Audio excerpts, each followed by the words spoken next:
Thank you for tuning into this episode of the Movie Screeners Club podcast. I'm your host, Sophia Falk. The Movie Screeners Club is brought to you by Designing Hollywood Productions, in association with Gardena Cinema. If you want to win the chance to have your short film screened in a huge theater and the opportunity to be interviewed on our podcast, please submit your film today on our website, themoviescreenersclub.com. Did you go to film school? No. Oh, nice. So how'd you get started? I wanted to be an actor. I wanted to be a proper serious actor. So I went to community college and I kind of figured this sounds like lame, but I was like, okay, I'm better than like most people at acting. Yeah. So that's like I'll just go and start auditioning. I don't need to like go to school to learn how to act. And then like I had a couple of big like early callbacks that like reaffirmed like the belief in myself. It was like, oh shit, like this director likes me. Oh shit, like you're signing NDAs for like a callback. It's like this is cool. This is happening. But I didn't have any real footage. So what I decided to do was with me and some other actor friends was like, because I've always at that stage I was always writing. Like growing up, I was writing a lot. Mhm. And it was kind of, I had stages where I would go from like being a super excitable kid to like a quiet kid. And during quiet kid, it was like a lot of writing.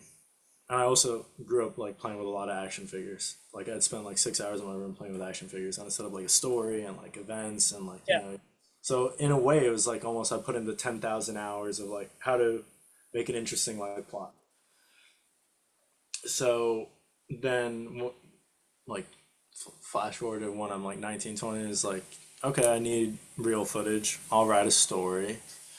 And then me and my friends will shoot it. And Kenji was helped us out for that movie, Pacific Smoking Club. And it was like we took a lot of inspiration from Creep, though it isn't a horror movie.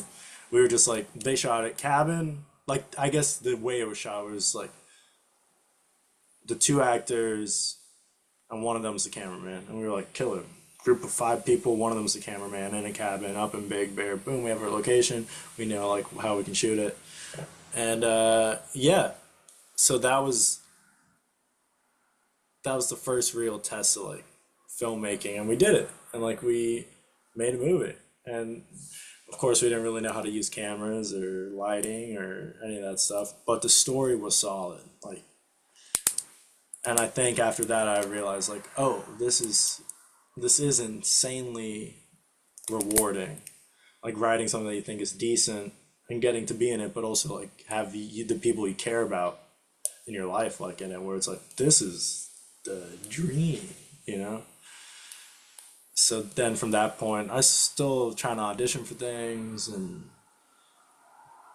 but it did just kind of become like all I want to do is like make kind of just be that kid in like the bedroom and like be back playing with like my action figures and make my own world and like have like my best friends be in the stuff. And yeah, yeah, I think that's how I properly got into it. And you just haven't stopped. One more Yeah, thing after another. yeah. So I did that feature and then I tried shooting another feature. We shot it. It just didn't end up good. It was too. It was like an A24 script without an A24 budget. Right. And it was like one of those, that was my biggest learning experience. Because you have the high of the first film where people are like, oh, if you had just shown this to like, you know, so and so, you'd be like a name now. It's okay, you're on the right path. Um, so I had that in my head. And like random people were telling me, like, I showed the movie to like so and so, and they loved it. And it's like, holy fuck. The guy who's the new Superman seen Pacific Smoking Club and he likes it. This is weird and crazy. So like you're on that high, so you're like, fuck it, I'll do another feature. I'll do another feature, another micro budget. Mhm. So it was 15,000, all from like my life savings. That was Yeah. it. And then we shot the start of 2023, and there was a nasty cyclone that rolled through in January, and it was just we had to learn how to shoot with rain and like Where are you shooting? here, like in SoCal, What? there's a cyclone, like a storm that lasted for like 2 weeks on and off. So Oh, our whole I shooting remember that at schedule all. was like in this time, and it was like how are we gonna shoot around like this rain? Mhm. And we tried it, but it was just so many things that could have went wrong, but we still like did something, and that in itself was an accomplishment. So I felt good about that. Yeah. And then after that, though, I think I got kind of like bummed. So me and Kenji kind of regrouped. Mhm. Oh, we regrouped because we had like insane companies like reaching out, asking for a rough cut of the second movie, like Mhm. for distribution. And Yep. I didn't have anything like good enough that I felt like I could give them. I was gutted. But it'd be like, we saw the first one, we love it. The premise Yeah. of the second one sounds awesome. Like, we'd love to see a rough cut when we have a chance. Mhm. And it's like, I don't have that. So then we came up with the idea of like, what if we just did a bunch of cinematic shorts, like in his style and in my style, and then both of us kind of as directors and like filmmakers, we have like an immediate portfolio that like even if we don't have like features to our names, we have shorts that we've shot on micro budgets and we've Right. made it look as good as like other people's work or have similar impacts. So that's been what we've been trying to do the past year or so is just shorts, shorts, shorts. Mhm. And yeah, Yeah. You've proven that you can do the story well with that first movie, yeah, proving that visual aspect and like the production aspect.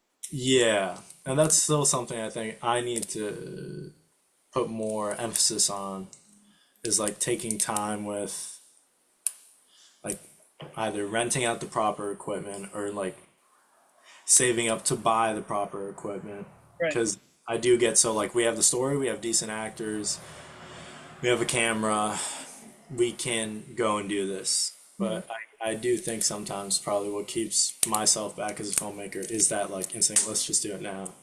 Mhm. Whereas like if I save up and I buy that nice boom, I hire like a sound op for like a day, Mhm. then it's like okay, and now we have the audio to go along with it, and now it's like, but yeah, it's just things you learn. I mean, yeah, it does boil down a lot of the time to money. Yeah, Like that's a big one. having that money would make it, So different. you know, Yeah, which is why like, production companies or whatever studios will order a $3 million budget movie because they yeah, want something that looks like it's worth $3 million. yeah. It's crazy. But what about like selling the concept or whatever and then just reshoot it? Or do you not want to kind of like let go of something like that? That was something that they that was kind of offered. It's a weird one Mm, because I don't know why I back myself so much. Because I should just be like, yeah, I'll sell it. I'll sell it. I'll mm, sell the movie. And they can do whatever they want. right. But I guess if yeah, I don't know. I don't know why I didn't. Well, it's hard. I mean, it's hard to let go of something that's like It, you put so much yeah, time and effort into it. It's your baby. Like, obviously, you want to play the lead. You're good enough to play the lead. Why won't you let me play the lead? Something yeah, like that. yeah. So that was one of the things where it was like it'd probably be entirely recast. Different people. My name was still attached as the writer, but different director, Right. and I was just like, I don't know. I didn't love that. I was like, I guess in my head is like, I'd rather have this on ice and then maybe come back in like 10 years time Mhm. and like give it another go. And in a weird way, we got lucky. Nah, I don't know if we got lucky. That's me being hopeful. But another movie came out similarly when ours would have, if we had finished on our timeline. How to Blow Up a Pipeline. I don't know. It was a neon movie. It had a couple of the Like guy. some heist. Was it like a heist? Yeah, yeah, Yeah, I heard about that. yeah. So what was funny was it's based. The start of it is based in Long Beach, Mhm. and I'm from Pedro, so it's like we're right across, and it's about like this is the most disgusting polluted area in the world, and blah, blah, blah. We're surrounded by all these refineries and shit, and then the start of like my movie is about like the end of the world, and it follows like three people and what they do to choose. What do they do? Like, fuck, I forget. They basically have the option of like, do they try to do something or do they just like vibe their final day? So like two of them try to do something, one of them chills. But it was similarly to like their how to blow up a pipeline heist idea, where it was like, all right, it is crazy to think how like oil refineries are just like that just happens, and that like no one ever thinks like, what if you Right. just like stood in front of like the gate and didn't let anyone in for a day? Like there's like stuff to do to help the environment in that sense. But yeah, so I don't even know. Like it just would have been a similar movie, I guess, in a way to that one. But so maybe it was meant to be that it didn't come out at the same time. Yeah. I mean, I don't know. I'm a sucker for like everything happens for a reason. Yeah, But I think that like I don't know. I mean, I how do stoplights work is fucking awesome. I mean, it's like thank you. so cool and it's like that perfect example of like a visual representation of like what you're capable of Yeah, with no money, I'm assuming, yeah. We didn't spend anything on it. which is it's unreal. I mean, like the style and and everything. Yeah, thank you. Yeah, you helped with the coloring, right? Yeah, So yeah, so most of the films like black and white, yeah, but there are little snippets of yeah. color. What? Why? What do you? How are you picking like which shots to color? I think so. I was like super inspired by like I guess like Atlanta and French New Wave, and it was like I think for them, I guess in French New Wave they did whatever they wanted because they were like sick of how everything's come beforehand. So they're like, fuck it, this shot will be color, this shot will be black and white. We don't give a fuck. Yeah. There's probably way more to it than that, but that's like in simple terms. And in Atlanta, it was like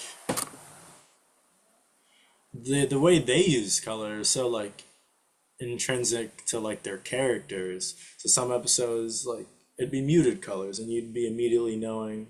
And I guess that's used all the time now, but like when the first season came out, I was like, oh shit, this episode's gonna be sad as hell because it's like full of grays and blues. And so I think I was inspired a bit by that, but Mhm. I think I said at the Q&A, it was like how my brain sees color is like beautiful. Like I get distracted by color. And so I thought it'd be interesting if, like, in the more like emotional scenes or the more serious scenes, or when I'm feeling out of it, or why I'm feeling out of it, if I just took away the color, Mhm. so all you could feel was like what we're saying, what the people are saying to each other, the environment, and kind of feel that like isolation, like in it. I did try to hide like a shade of pink though in the black and white, like a little like almost like tea wash of pink, Mhm. because it did like I don't know. I felt like it added like a sadness to it that I think black and white gets tossed in a lot with like noir movies where it's like Humphrey Bogart Yeah. and a lady and it's like ha, ha, ha. So I was like, okay, I don't want just straight black and white. Let me add in like the tiniest bit of pink to like signify like okay, it's yeah. And then it's funny because I know Kenji wanted to color it. He really Mhm. wanted to color stoplights because we were shooting and we were like, oh, I can see how the color is.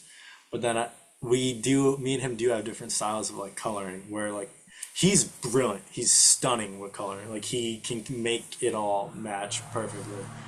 But I knew for stoplights, I wanted something black and white. I wanted something crazy color. And then even in that crazy color, I wanted other scenes in different type of color. So then when it came to coloring those, I was just like, I do want this to be as like pretty as it can be, and Right. like I was just super picky in what colors I wanted highlighted and what colors I wanted like muted, even in the color shots. So How yeah, long did it take color it? when I get addicted to like editing, dude, I'm like there like for 24 hours. Like Yeah. I'm there just like in the No sleep. PC, no sleep, just there being like this color is almost it. It's almost it. And then like it'll click and then I'll just sit there and I'll like keep pressing like play and pause, being like, this is so pretty. Yeah.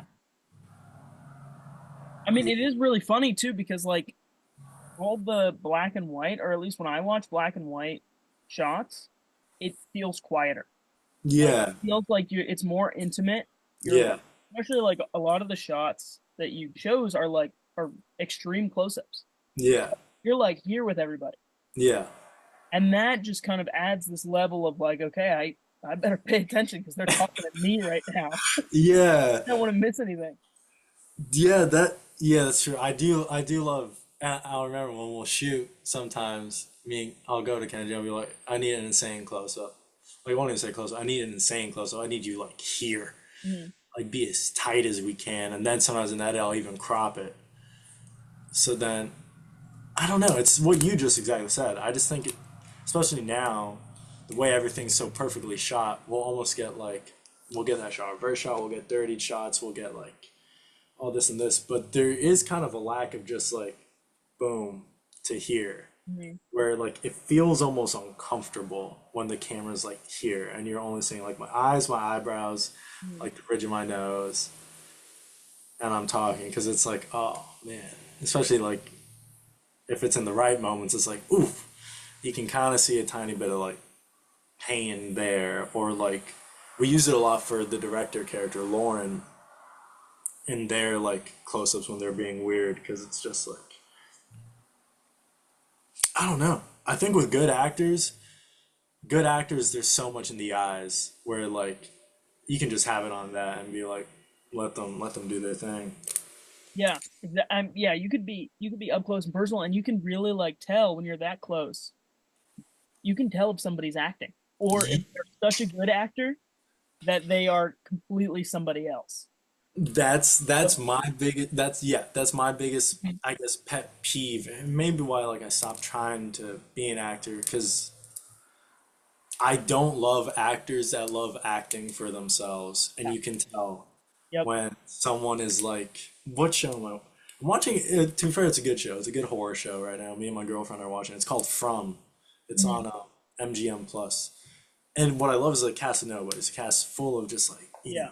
So you see younger actors on the show, like playing teenagers. And it's their first acting gig. Mhm. So sorry if I'm berating them, but like you can see them being like, "Oh, this is my emotional scene moment. I can't fucking wait." And you can see that they're giving it, but you can see in their eyes that they're thinking about how good they're Exactly. doing it. You And can it's see the like, gears turning in there. exactly, exactly. And Thinking it's about the like, next line, and then the line after that. It's like, no, you just gotta say it. that's my biggest pet peeve. And well, I'll say it here because I guess this is like a director moment. So the scene with me and Kiva, like here in this bedroom where we're having like that falling out of Yeah. sorts, she's crying. There were takes where she was like fully crying, and it was super like intense our scene. But I wasn't like in love with it, Mhm. just because it felt like I felt like she knew that she was like crushing it. Mhm. So like I had to come in a couple times. Be like, I had to come in and just be like, get like give me nothing. Yeah. When I come in, give me nothing. Yeah. Just because I deserve nothing. Like in the scene as like this boyfriend that's distant, I don't deserve like kind of to see you cry. Mhm. And like so I remember she didn't love that note. It's also funny. That's what happens when you direct your friends when they're like good. So Yeah. you're and go, going in and being like, yeah, give me less. I want like the bare minimum. They're a bit like, what the fuck? So that's tricky. But so that ended up being the shot we used where it's like she's like faltering on tears. Mhm. And it's like just holding there and she's like more angry. And Well, I it starts with her like wiping a tear. yeah. So I love that because obviously she's been crying. You're having this emotional conversation. Yeah. We, as the audience, will know that just by the tiniest little subtle detail. Dude, that's my biggest thing where it's like I guess I always want people to like think for themselves. It sounds like I guess that sounds a bit dumb, but like I want them to think about like, damn, she was just crying. How was that cry? What was that like? Was he in the room when she was crying? What's happened? Was something else said? And like let them like get creative with it, because then they're like more along for the ride. Whereas like exactly what you just said, if I'd used takes where she had been crying for like a minute and a half beforehand, talking to herself, like then like you know everything, and so you can almost like shut your brain off from thinking. Where it's like, well, I've seen it, so I know why. Whereas like Right. yeah, you say if it's like the tear wipe, then it's like oh, Hmm. there's stakes, Yeah. there's stuff we don't know necessarily. But yeah, I think great actors they stop thinking, and I think they lie. I think they lie in their interviews because it's like where they're like, oh yeah, I spent like months on this thing. It's like yeah, you did the pre-work, of course you did the pre-work, but then once the camera goes on, you're not thinking. Mm. You know, and I think that's something young actors we're all taught. Like our minds need to be so full, and we need to be like filled to the brim with like all these thoughts and knowledge about our like character. But then like when it hits record, it's like okay, yeah, but now you can't think. It's like well, you just taught us all how to think, and Hmm. now you're telling us not to. So it's Yeah. tricky. You got to practice by doing. Yeah, yeah, Making the short films and the feature films and stuff. It's all yeah, practice. yeah. Well, thanks, Sean. This was awesome. Dude, no, yeah, this was sick. The Movie Screeners Club is produced by Designing Hollywood Productions in association with Gardena Cinema. If you want to win the chance to have your short film screened in a huge theater and the opportunity to be interviewed on our podcast, please submit your film today on our website, themoviescreenersclub.com. This episode was sponsored by Smokebreak Productions. Addictively entertaining.